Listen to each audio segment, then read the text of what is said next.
বন্ধুরা, আজ আমি নিয়ে চলে এসেছি মুসুর ডালের একটা রেসিপি।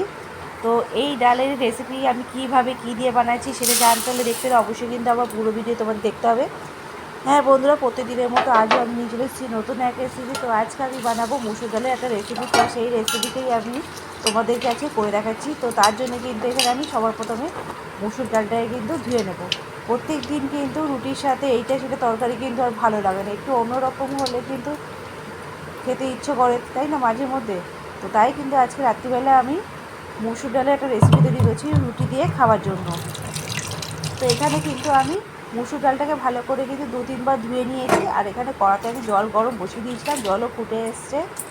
তো তার মধ্যে কিন্তু আমি ডালটা দিয়ে দিচ্ছি আর তার মধ্যে নুন, তেল আর একটা কাঁচা লঙ্কা কিন্তু আমি দিয়ে ঢাকা দিয়ে দেবো। কিছুক্ষণ পর আমি আসবো, ডালটা কিন্তু সেদ্ধ হয়ে যাওয়ার দেখো, এই দেখো ডালটা কিন্তু আমার সেদ্ধ হয়ে গেছে কিছুক্ষণ পর। এটাকে আমি নামিয়ে নেব। এবার আমি নিয়ে নিচ্ছি একটা পেঁয়াজটাকে খুব পাতলা পাতলা করে কেটে দেবো।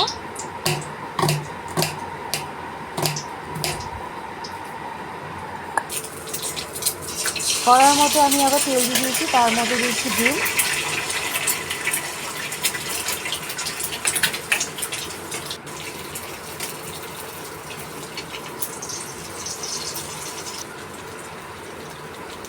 ডিমের মধ্যে দিচ্ছি অল্প একটু নুন।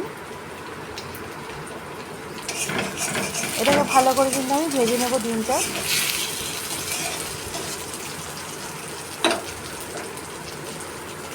আমার নতুন পুরনো যত বন্ধু আছে তাদের কাছে আমার অনুরোধ, বন্ধু তোমার প্লিজ আমার পুরো ভিডিওটা দেখো, দেখে তোমরা লাইক, শেয়ার আর কমেন্ট করো।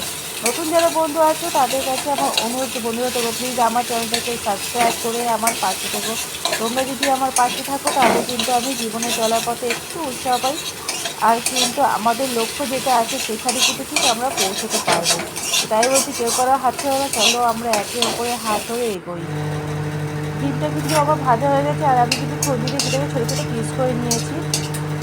ডিমটাকে নামিয়ে নিয়ে আমি কড়ার মধ্যে আবার তেল দিয়ে ডিমটা শুকনো লঙ্কা ফোড়ন দিয়েছি আর আমি পেঁয়াজটা দিয়ে দেবো।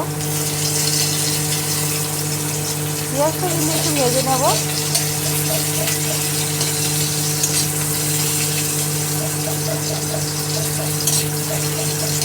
সবসময় একই জিনিস কিন্তু ভালো লাগে না, সব মাঝে মধ্যে হয় একটু অন্যরকম খেতেও ইচ্ছা হয়। তাই আজকে কিন্তু কোনো তরকারি না বানিয়ে আমি ডালের এই রেসিপিটা তৈরি করলাম রুটি দিয়ে খাওয়ার জন্য। তো মুসুর ডালে এরকম যদি হয় গাঢ় গাঢ় তাহলে কিন্তু বেশ খেতে ভালো লাগে, তাই কিন্তু আজকে আমি এরকম বানিয়েছি। এখানে আমি কিন্তু টমেটো দিয়ে দিয়েছি পেঁয়াজের সাথে, পেঁয়াজ কিন্তু ভাজা হয়ে যাওয়ার পর টমেটো দিয়ে দিলাম। টমেটোটা কিন্তু ভালো করে একটু ভেজে নিয়েছি, তার মধ্যে দিয়ে দিলাম কালো জিরে। কালো জিরে দেওয়ার পর আমি তারপর দিয়ে দেবো এর মধ্যে বাকি মশলাগুলো, একে একে সব দিয়ে দেবো। এর মধ্যে দিচ্ছি আমি জিরে গুঁড়ো, লঙ্কার গুঁড়ো আর দেবো হলুদ, গোলমরিচের গুঁড়ো,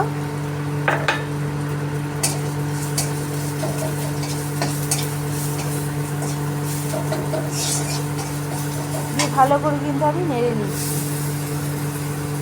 তারপর কিন্তু আমি এখানে ডিম যে আছে ডিমগুলো কিন্তু আমি দিয়ে দিলাম, দিয়ে ভালো করে কিন্তু মিশিয়ে দেবো মশলার সাথে।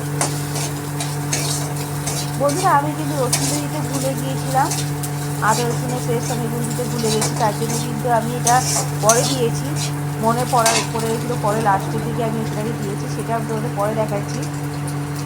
তো যাই হোক, তো এর মধ্যে তারপর আমি দিয়ে দিচ্ছি একটু জল, সেই ডালের জলটাই কিন্তু এর মধ্যে দিয়েছি।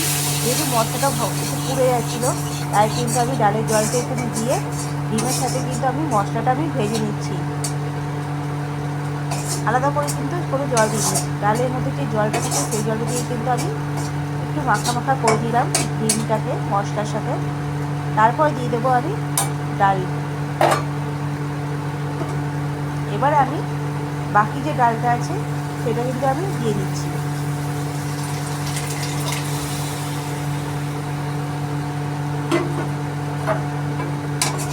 বাকি যে ডালটা সেটার মধ্যে দিয়ে কিন্তু ভালো করে মিশিয়ে দেবো মশলার সাথে।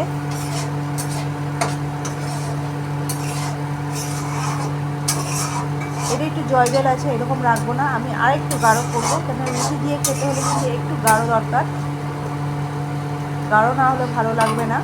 তো আমি একটু এটাকে ভালো করে ফুটিয়ে নেবো।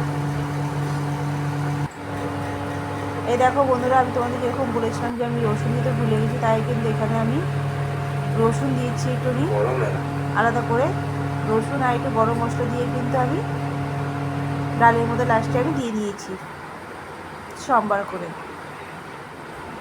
তো কীরকম লাগলো আমার এই ডালের রেসিপি তোমরা কিন্তু অবশ্যই আমাকে জানাবে।